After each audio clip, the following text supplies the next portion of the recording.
Pernahkah Anda merasa bersalah karena berdoa sambil berbaring, berpikir Tuhan mungkin tidak mendengarkan? Rahasia Padre Pio dapat mengubah segala keyakinan Anda tentang berbicara dengan Tuhan. Bayangkan adegan ini. Anda tiba di rumah dalam keadaan lelah, hancur luar dan dalam. Anda tidak punya kekuatan lagi, bahkan untuk melepas sepatu Anda. Anda berbaring, memejamkan mata, dan di tengah kelelahan yang luar biasa, sebuah bisikan muncul di jiwa Anda. Saya harus berdoa. Namun segera, suara lain terdengar, lebih dingin, lebih keras. Apakah Anda akan melakukannya seperti itu sambil berbaring? Apakah menurut Anda Tuhan akan mendengarkan Anda dalam posisi itu? Pada saat itu, muncul sebuah pertanyaan yang menyiksa banyak orang beriman. Apakah sholat sambil berbaring itu dosa? Apakah aku menyinggung Tuhan tanpa sengaja? Sejak kecil kita diajarkan bahwa berdoa berarti berlutut, mengatupkan tangan, menunjukkan rasa hormat. Namun bagaimana jika Anda sakit? Bagaimana jika rasa sakit membuat Anda tidak bisa bergerak? Bagaimana jika jiwa Anda ingin berbicara, tetapi tubuh Anda tidak merespon?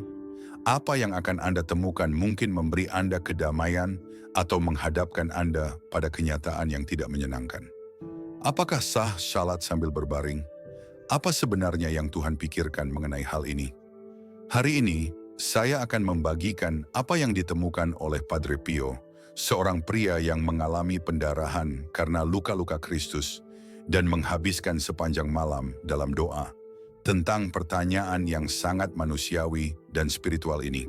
Tetaplah bersamaku, karena wahyu ini dapat mengubah selamanya cara Anda berdoa dan mendekatkan diri kepada Tuhan. Sebelum kita mulai, mari terhubung. Letakkan Tuhan mendengarkan di komentar, ketuk suka, dan berlangganan. Tontonlah sampai akhir untuk melihat kejutan spiritual yang akan membuat Anda terdiam. Jika Anda pernah merasa doa Anda kurang baik karena terlalu lelah untuk berlutut, tulislah di kolom komentar, Padre Pio ajari saya berdoa dengan hati. Tindakan sederhana ini akan membuka semangat Anda untuk menerima wahyu khusus ini. Padre Pio, orang yang menanggung luka-luka Kristus di dalam tubuhnya selama 50 tahun, mewariskan kepada kita ajaran-ajaran yang jauh melampaui apa yang diketahui kebanyakan orang. Ajaran-ajaran yang berbicara langsung pada saat-saat ketika kita merasa terlalu lemah, terlalu lelah, atau terlalu sakit untuk berdoa sebagaimana mestinya. Teman-teman terkasih, sebelum melanjutkan dengan wahyu yang akan mengubah cara Anda memandang doa, saya ingin berbagi sesuatu yang istimewa dengan Anda. Jika topik ini menyentuh hati Anda dan Anda ingin mendalami ajaran Padre Pio lebih dalam, kami telah menyiapkan sumber unik, sebuah e-book berjudul Kekuatan Rosario bersama Padre Pio, Keajaiban, Perlindungan, dan Rahmat Ilahi.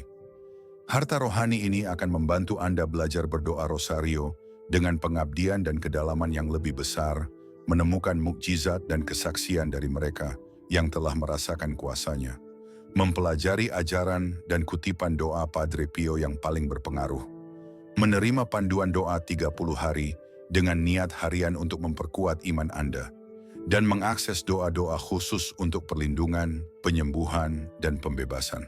Rosario adalah senjata hebat Padre Pio, dan saat ini Rosario dapat menjadi milik Anda juga. Jangan lewatkan kesempatan ini untuk memperkuat kehidupan rohani Anda dengan sumber daya yang telah membantu ribuan orang. Untuk mengunduhnya, cukup klik tautan yang disematkan di komentar. Dan sekarang, inilah wahyu besar pertama dari Padre Pio mengenai topik ini. Doa berasal dari hati, bukan dari tubuh. Saat hati sedang letih, kata Paus, mengangkat jiwa secara sederhana kepada Tuhan sudah menjadi doa yang agung.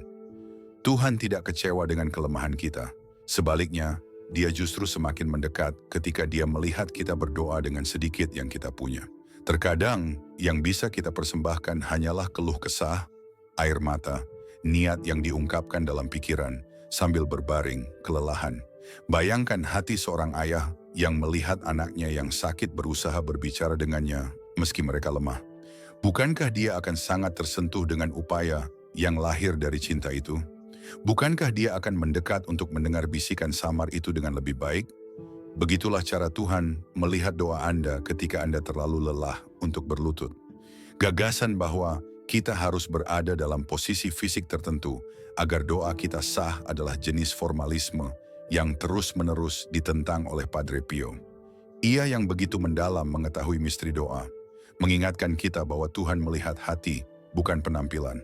Hanya sedikit orang yang tahu bahwa Padre Pio, raksasa spiritualitas itu, menghabiskan banyak malam dalam penderitaan fisik yang hebat. Stigmatanya berdarah, demam menyerangnya, dan rasa sakitnya terkadang begitu tak tertahankan sehingga dia tidak bisa berlutut. Apakah dia berhenti berdoa pada saat-saat itu? Sama sekali tidak. Doanya berubah, disesuaikan, namun tidak pernah berhenti. Pada malam-malam yang sangat menyakitkan itu, sambil berbaring di tempat tidurnya yang sederhana, Padre Pio menemukan sesuatu yang luar biasa tentang doa. Terkadang, justru dalam kelemahan terbesar kita, saluran komunikasi dengan Tuhan menjadi lebih jelas, lebih langsung, dan lebih intim. Doa, kata Padre Pio, adalah kekuatan manusia dan kelemahan Tuhan. Apa yang dia maksud dengan ini? Ketika kita datang ke hadapan Allah dalam keadaan kita yang rapuh, tanpa pretensi atau formalitas, hanya dengan kebenaran nyata akan kebutuhan kita, maka sesuatu yang dahsyat akan terjadi. Tuhan melemah karena kasih kepada kita, bahkan membungkuk lebih dekat untuk mendengarkan. Bayangkan doa sebagai percakapan dengan makhluk yang paling dicintai. Saat kita berbicara dengan seseorang yang sangat kita sayangi, apakah penting jika kita duduk, berdiri, atau berbaring? Yang penting adalah kehadiran, perhatian, ketulusan pertemuan itu. Padre Pio menggunakan analogi yang indah ini. Doa itu seperti pernafasan jiwa. Pikirkan sejenak. Kita bernapas dalam posisi apapun, berbaring, duduk, berjalan. Pernapasan tidak berhenti karena postur tubuh kita.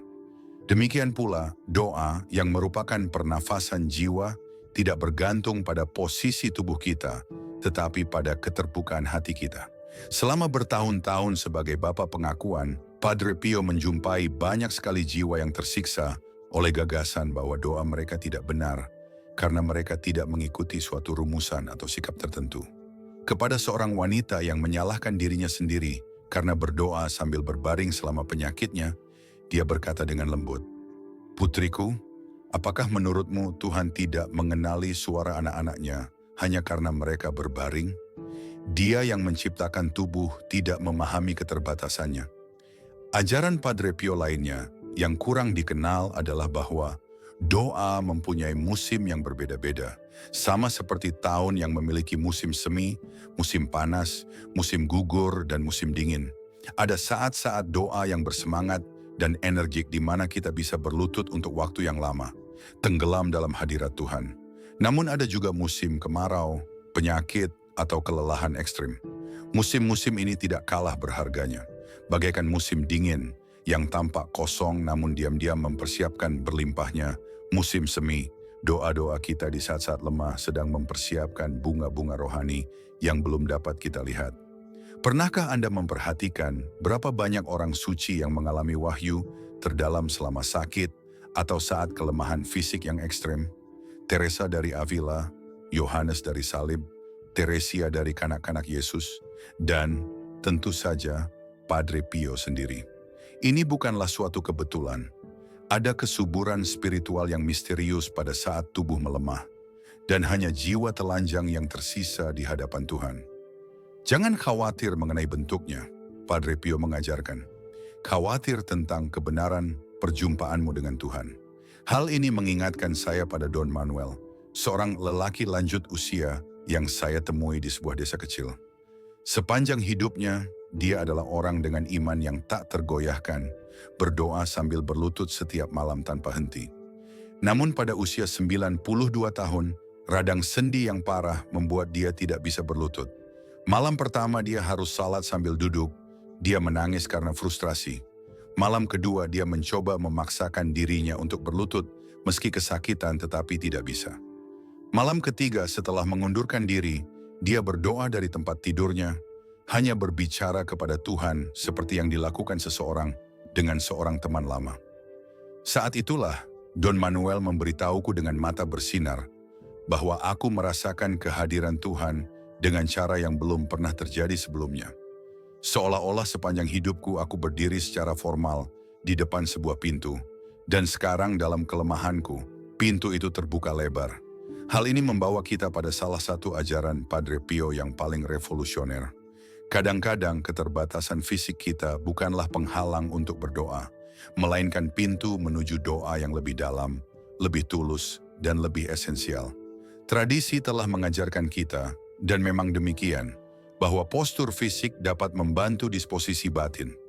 Berlutut adalah sikap kerendahan hati dan rasa hormat yang indah. Namun Padre Pio mengingatkan kita bahwa ini adalah sarana, bukan tujuan. Itu adalah alat bantu untuk berdoa, bukan doa itu sendiri. Jika Anda bisa berlutut, lakukanlah, katanya. Ini adalah penghormatan yang indah kepada Tuhan. Namun jika tidak bisa, jangan bersusah payah sejenak. Lutut yang paling dilihat Tuhan adalah lutut hati. Dan di sini kita mencapai titik krusial. Seringkali, ketika kita merasa doa kita tidak sah karena tidak memenuhi formalitas tertentu, kita justru terjerumus ke dalam apa yang Yesus kecam dalam diri orang-orang Farisi. Perhatian yang berlebihan terhadap bentuk lahiriah dan mengorbankan isi batin. Ada misteri mendalam dalam spiritualitas Kristiani yang dipahami dengan sempurna oleh Padre Pio. Tuhan mempunyai kecenderungan khusus untuk mendekat kepada kita pada saat-saat kita paling rapuh. Ini bukanlah sebuah teori teologis yang abstrak, namun sebuah kenyataan yang ada di seluruh Alkitab dan kehidupan orang-orang kudus. Pikirkan momen-momen doa yang penuh kuasa yang kita temukan dalam kitab suci.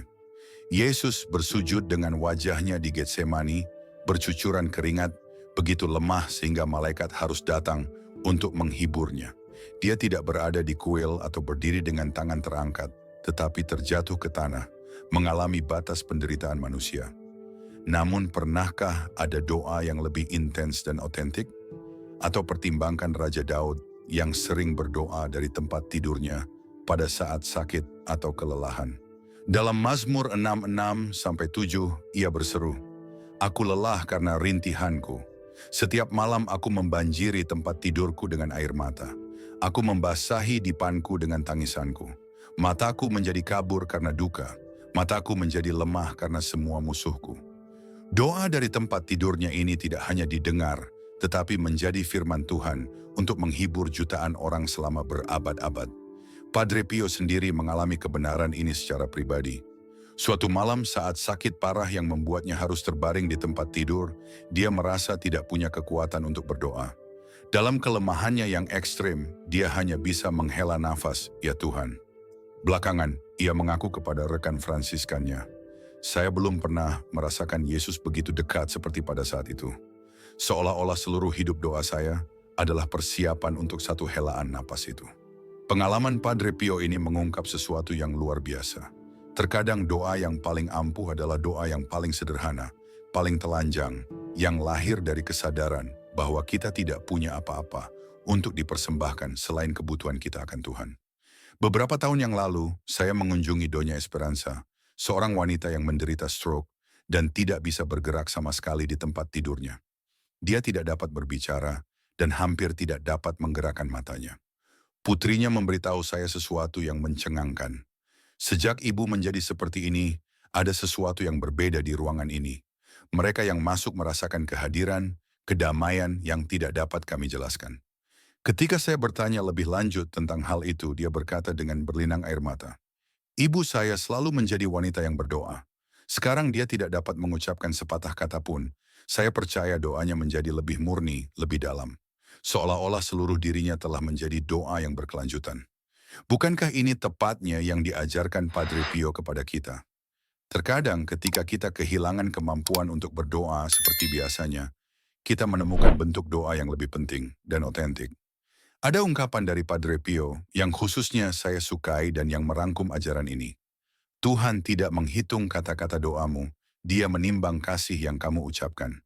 Tidak masalah jika kata-kata itu diucapkan sambil berlutut di gereja atau dibisikkan dari ranjang rumah sakit. Yang penting cintanya, ketulusannya, penyerahannya." Santo Paulus menulis sesuatu yang mengungkapkan dalam Roma 8:26. "Demikian pula Roh membantu kita dalam kelemahan kita. Sebab kita tidak tahu bagaimana harus berdoa, tetapi Roh sendiri berdoa untuk kita dengan keluhan yang tidak dapat diungkapkan dengan kata-kata. Bukankah itu luar biasa? Bahkan ketika kita tidak tahu cara berdoa yang benar, ketika kita terlalu lemah atau bingung, Roh Kudus mengambil kelemahan kita dan mengubahnya menjadi doa yang sempurna. Dan di sini kita sampai pada wahyu besar yang kedua. Kadang-kadang justru dalam kelemahan kitalah Allah paling banyak menyatakan dirinya. Padre Pio terus-menerus mengalami hal ini. Momen-momen persatuan mistisnya yang terbesar dengan Tuhan tidak selalu bertepatan dengan lamanya ia berlutut, namun seringkali bersamaan dengan periode-periode penderitaan fisiknya yang paling besar ketika ia dikurung di dalam selnya, tidak mampu berdiri.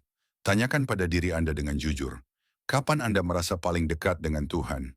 Ketika semuanya berjalan baik dan Anda dapat memenuhi pengabdian Anda dengan sempurna, atau pada saat-saat krisis, kesakitan, atau kelelahan, ketika yang bisa Anda lakukan hanyalah berseru, "Tolong aku Tuhanku."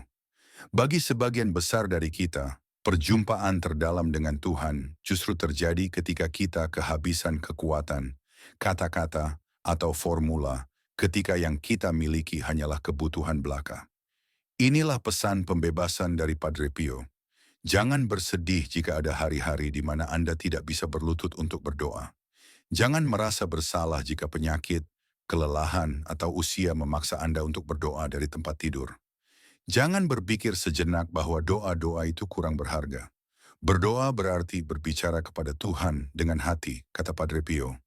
Dan hati berbicara tanpa mempedulikan posisi tubuh. Faktanya, ada hikmah yang mendalam jika kita memahami bahwa kerentanan kita bukanlah halangan untuk berdoa, namun seringkali merupakan jalan menuju doa yang lebih otentik. Saat kita kuat, sehat, dan terkendali, terkadang doa kita diwarnai dengan kesombongan atau rasa puas diri. Namun ketika kita lemah, ketika kita berdoa dari keterbatasan kita, tidak ada ruang untuk berpura-pura. Saat itulah kita dapat mengalami apa yang Santo Paulus temukan dalam 2 Korintus 12:10. Sebab apabila aku lemah, maka aku kuat. Sekarang setelah kita memahami kebenaran indah tentang doa di saat-saat lemah, bagaimana kita dapat menerapkannya untuk mengubah kehidupan rohani kita? Padre Pio mewariskan pedoman praktis yang dapat kita terapkan dalam berbagai situasi kehidupan kita.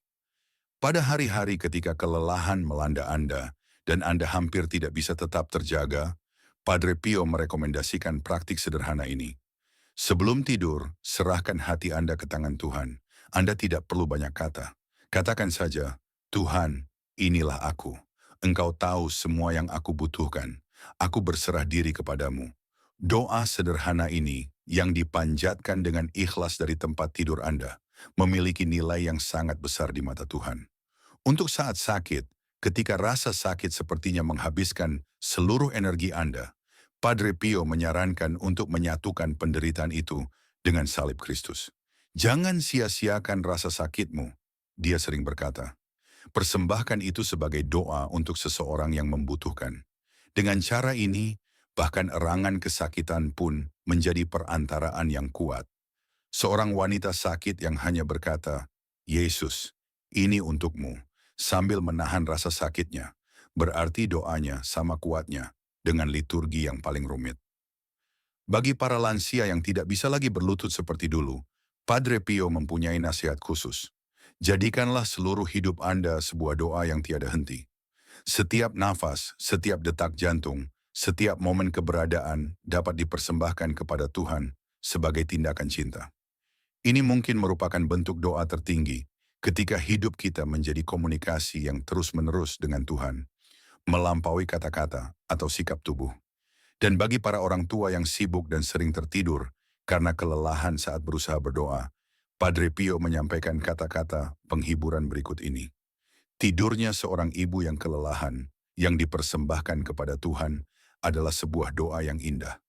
Tuhan memahami bahasa cinta yang penuh pengorbanan. Salah satu praktik paling transformatif yang direkomendasikan Padre Pio adalah apa yang beliau sebut sebagai doa saat ini. Ini hanya terdiri dari mengenali kehadiran Tuhan dalam keadaan apapun dan mengarahkan kata-kata singkat cinta, syukur, atau permohonan kepadanya. Anda bisa melakukan ini sambil berbaring di ranjang rumah sakit, terjebak kemacetan, mengantri, atau bahkan saat melakukan pekerjaan sehari-hari. Tuhan selalu bersamamu, kata Padre Pio. Bicaralah kepadanya sebagai seorang teman yang berjalan di sisi Anda. Pengajaran praktis lainnya dari Padre Pio adalah bahwa kualitas doa kita lebih penting daripada kuantitasnya.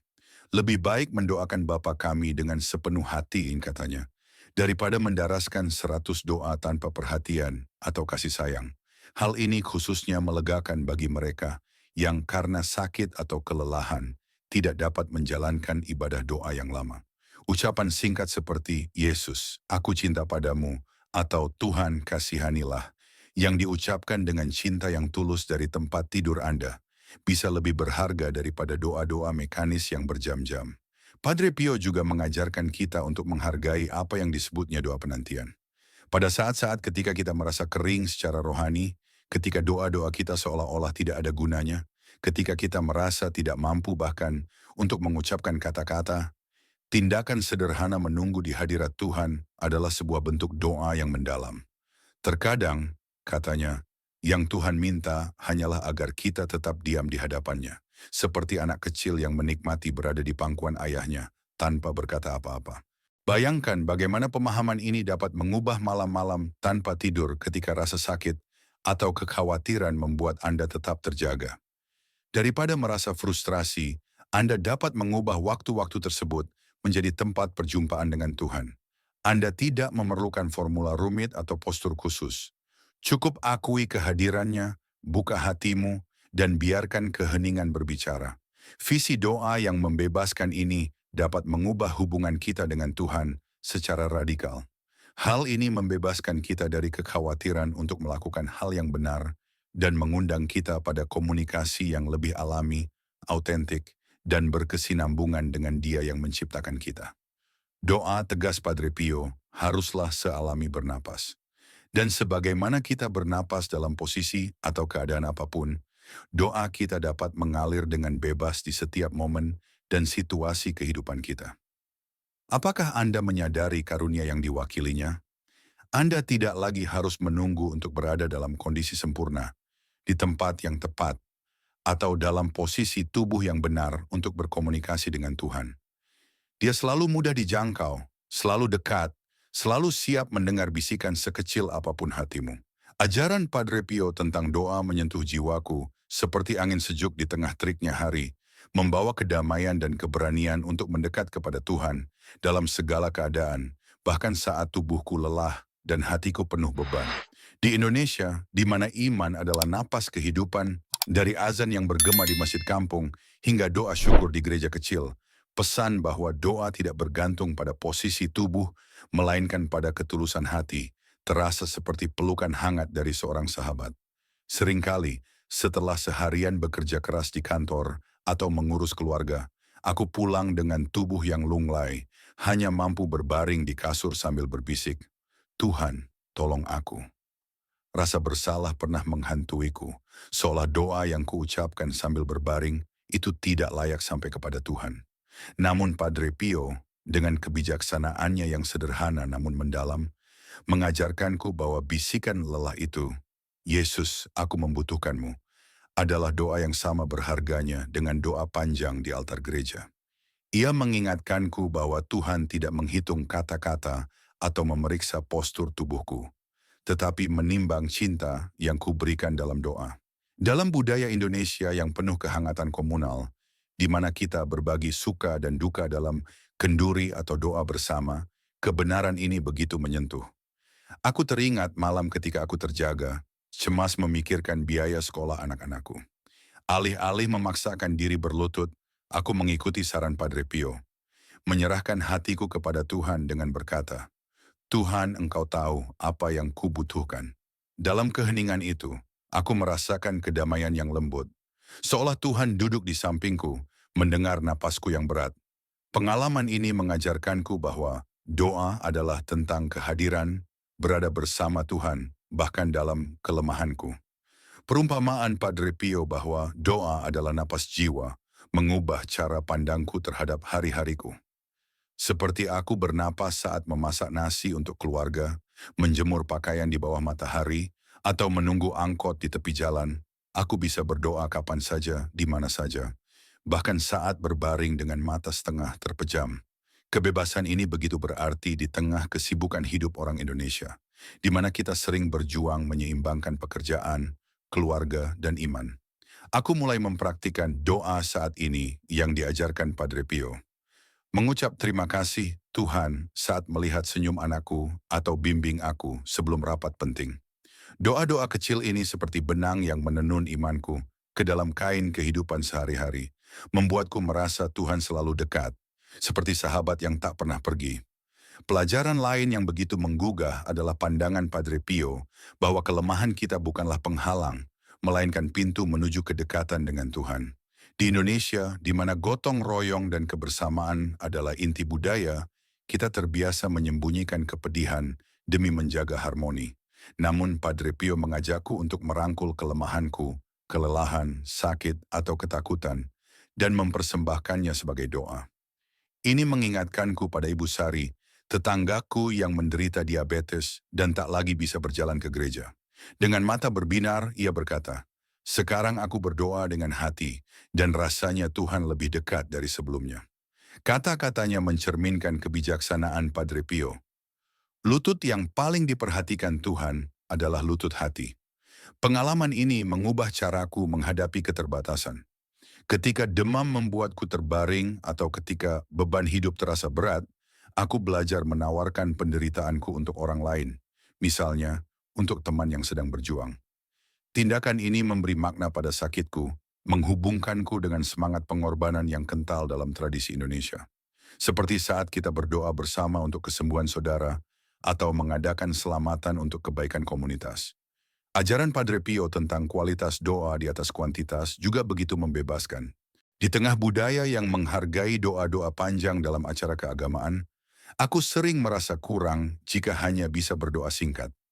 Namun Padre Pio meyakinkanku bahwa satu Bapa kami yang diucapkan dengan cinta lebih berarti daripada 100 doa yang diucap tanpa perasaan.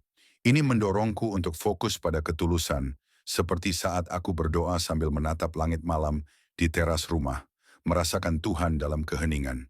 Doa menunggu yang diajarkannya juga menjadi penyelamat di masa-masa kering rohani, ketika doaku terasa kosong. Alih-alih memaksa kata-kata, aku belajar diam di hadirat Tuhan, seperti anak yang beristirahat di pelukan ayah.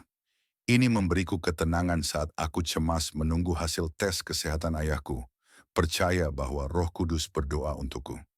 Dalam budaya Indonesia yang kaya akan ritual, dari doa bersama di gereja hingga ziarah ke makam wali, kepekaan terhadap kehadiran Tuhan, ini terasa begitu alami. Penerapan ajaran Padre Pio telah mengubah hidupku. Di hari-hari melelahkan, aku menyerahkan hatiku kepada Tuhan sebelum tidur dengan doa sederhana. Tuhan, aku di sini. Saat sakit atau sedih, aku mempersembahkan penderitaanku untuk orang-orang yang kucintai, mengubah rasa sakit menjadi cinta. Untuk lansia seperti Ibu Sari, aku mengajak mereka melihat setiap napas sebagai doa, memberikan harapan di tengah keterbatasan. Untuk teman-teman muda yang sibuk, aku berbagi ide berdoa di sela-sela aktivitas, membuat iman hidup dalam hiruk-pikuk kota seperti Jakarta atau Surabaya.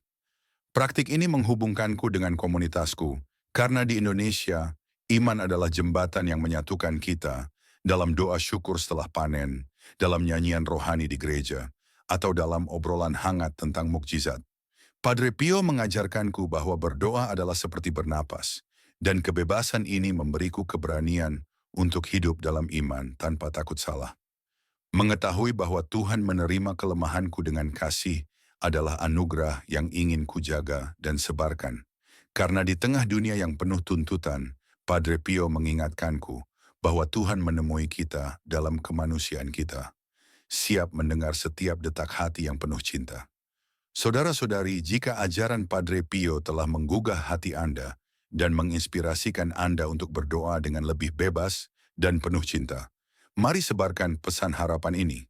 Berikan like untuk membagikan kebenaran yang penuh sukacita ini, share video ini kepada seseorang yang membutuhkan semangat, mungkin teman yang sedang sakit, keluarga yang terbebani, atau tetangga yang mencari damai.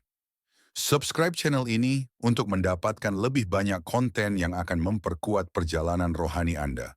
Dan tinggalkan komentar di bawah dengan doaku dari hati untuk meneguhkan kebenaran ini dan menginspirasi orang lain. Aksi kecil Anda bisa menjadi berkat besar bagi banyak orang.